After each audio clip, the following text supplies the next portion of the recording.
Hi everyone! Welcome to Mystic Oracle Tarot PH. New viewers, welcome! My lovely subscribers, welcome again! Salamat sa walang sawang pag-support nyo sa akin.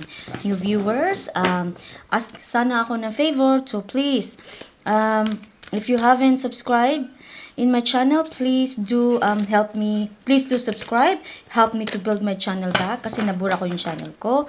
And I hope that you also, all of you, the new viewers, and my lovely subscribers, kung meron kayong alam kung sino yung maka-resonate na mensahe nito with their circumstances that they are going through, please also na i-share nyo din to, and it will also help my channel spread because I really need to build my channel so that I won't be deleting this channel para hindi ako sabihin ng YouTube na, you're not doing this, you're not doing a thing, you're not making a great viewers or subscribers, so ipapadelete nila sa akin. So I really need help all of you. Please support me. Okay. These readings, it's something to do with your archangels, okay? May ipinapaabot mensahe archangels sa inyo po. Okay, so whoever can resonate this, take it. Kung hindi naman kayo naka-resonate, please don't get mad, don't get upset kasi hindi to po para sa inyo. So take only nga mensahe na maka-resonate sa inyo and claim it and manifest it. Okay? Now let's begin your reading. Meron tayong King of Gabriel. Generous, inspirational, dramatic, driven. Keep your eyes on the big picture. Leave the details to others. Experience that leads to success. Genuine concern for others. Oh, wow. That's a really good message in there coming from King Gabriel, Archangel. So, hindi lang daw sa isang sitwasyon yun, no, you do not focus in one only, okay? If you already thinking about in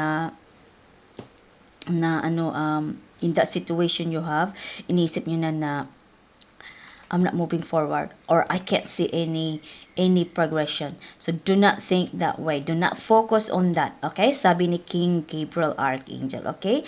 Because going through that one, it will also give good experience naman po sa inyo to learn a lesson. Kasi with that, once you learn something, no, syempre hindi mo na gagawin ulit, right? So you know also how to bring yung emotion mo, 'di ba? So it will take you to, you're in the right path. It will take you to the successful na na inaantay mo na whatever is that situation, okay? Magiging successful ka naman. It will lead you to a success, okay? Kung lang kayo. Do not focus on that one only, okay? Kung puro negative naman, paano kayo paano makapasok ang positive energy kung ganun din naman, di ba? Yun yung ibig sabihin po. Okay? Anyway, let's take a look your tarot.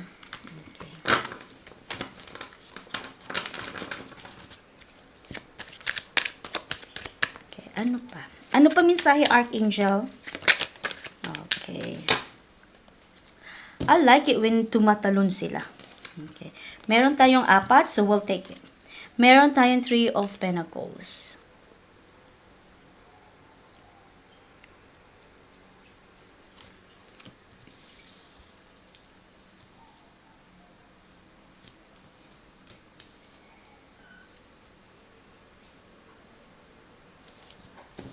Meron tayong 9 of Wands.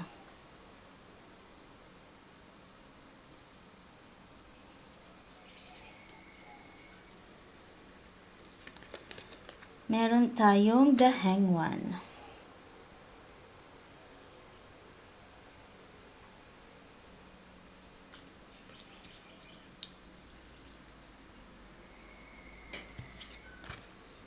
Meron tayong 3 of Swords.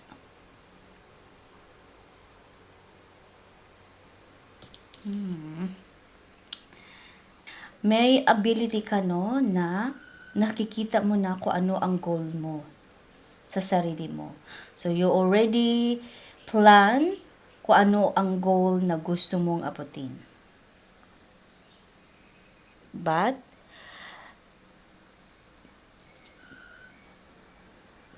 there is a but though. Okay? Okay. 9 of Wands.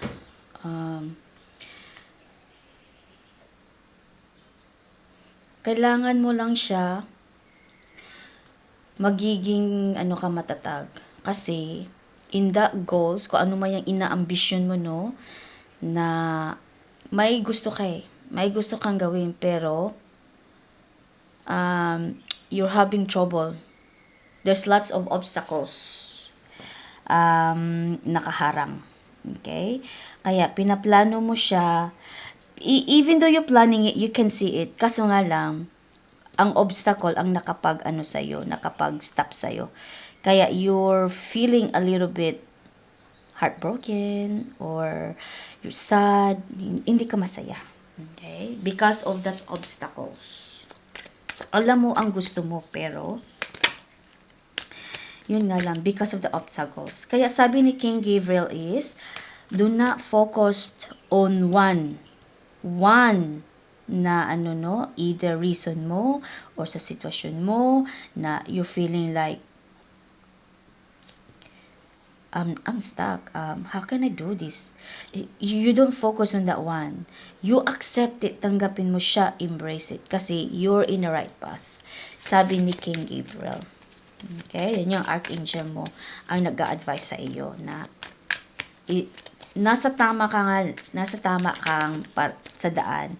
Kaso nga lang, you just have to accept and embrace and go with the flow kung ano man yung obstacle na hinaharap mo. Meron tayong Prince of Wands. Kasi, there is a possibility na magpa-progress yan. There is possibility na may matatanggap ka na news na that needed your attention. Okay? Needed your attention. Ano kaya to? Pressing matters. Kaya yung obstacle na yan is just part of it. Okay? Okay. Tingnan natin kung ano yung pressing na pressing na matters na marireceive mo. It could be a good news, it could be a sad news, a bad news. Okay. And let's have a look. Okay. Ano pa? Can you clarify it for me, please? Ano yung pressing matters na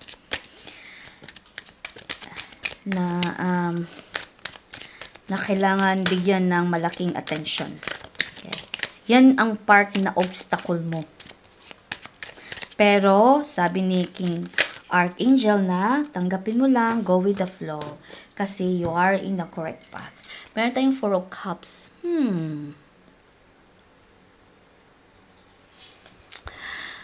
Okay. Pressing matters. Ito yung pressing matters sa sarili mo, nadidepress ka na. Yan ang pala ang pressing matters mo. Yung sarili mo, dinidibdib mo. Dinidibdib mo o may offer na alternative pero ayaw mo. Hindi mo gusto. Or advice na ibibigay sa iyo, pero hindi mo siya gusto. Kaya nadidepress ka even more. Namamatay ka na sa lungkot, sa obstacle na yan. Grabe palang obstacle na yan. Meron tayong 8 of Swords.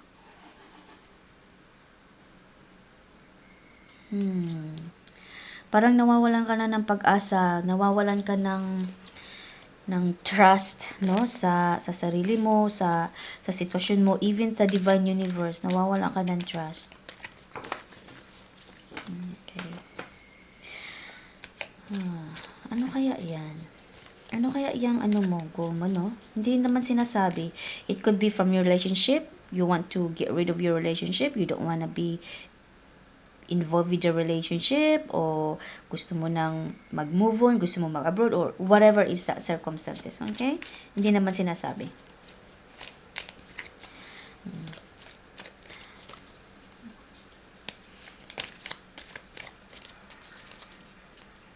Minsan, ano ka na lang, no, iniisip mo na parang hindi natuloy ako sigurado sa gusto kong gawin.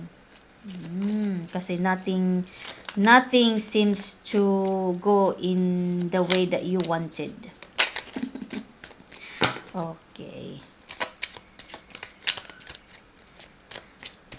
Ito pala, pressing matters na you need to pay attention with yourself, your well-being. Okay? Yun yung sinasabi dyan po. Yun yung pressing matters ay sa sarili mo. Kasi dinadamdam mo siya ng masyado. Parang ayaw mo na giving up, parang wala na, hindi ka na sigurado tuloy, everything is black and white now. Okay. So, sinasabihan po kayo, this is a very, very big na pressing matters that you have to address to yourself, na huwag ka mawala ng pag-asa. Okay? May pag-asa pa. May pag-asa pa. Okay? Meron tayong Ace of Swords.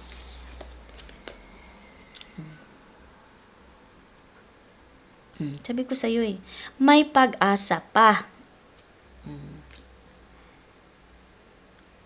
Huwag ka mawala ng pag-asa, meron pa.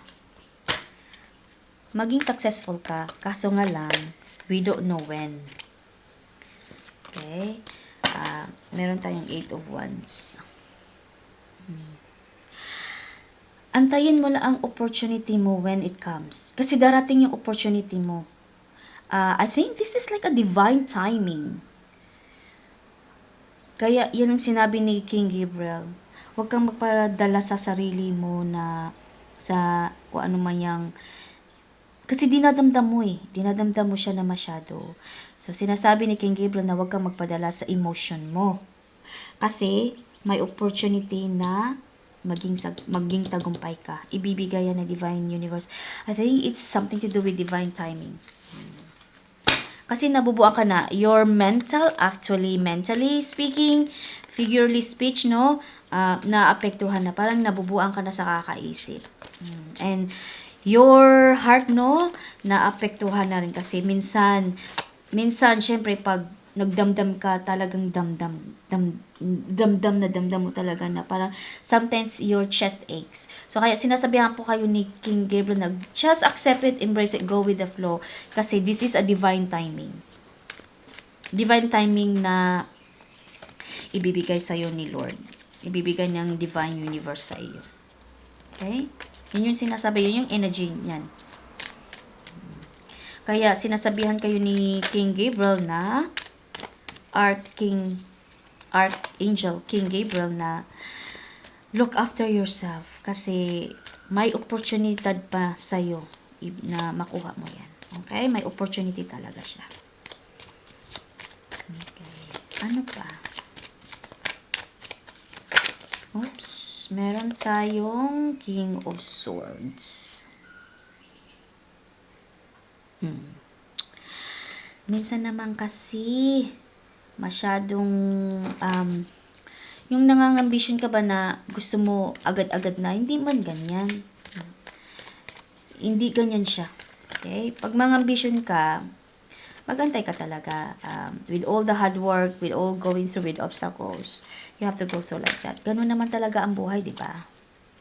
So, if you needed also, no, na to reach out for someone na makakuha ka ng benefits with the advice, then go for it. You know?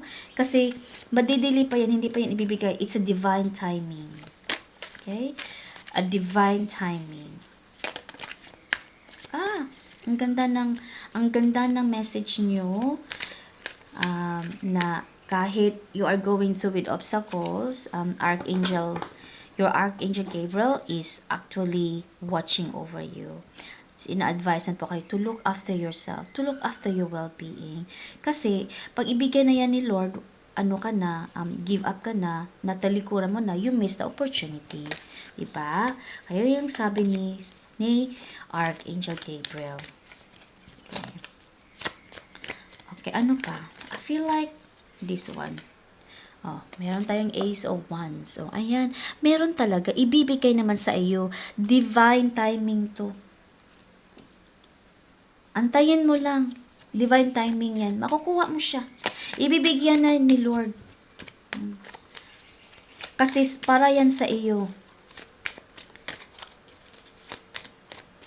It's predicting na magiging successful ka. It's predicting na ibibigay sa iyo ng opportunity na yan, whatever is that goal. Okay? Pero meron pa. Sanali.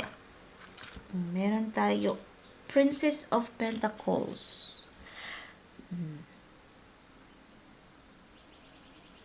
You just need to make yung sitwasyon nyo, no, at saka feelings mo, i-balance mo lang, i-steady mo lang, kasi wait for the divine timing, kasi this is a surprise. Biglaan to eh.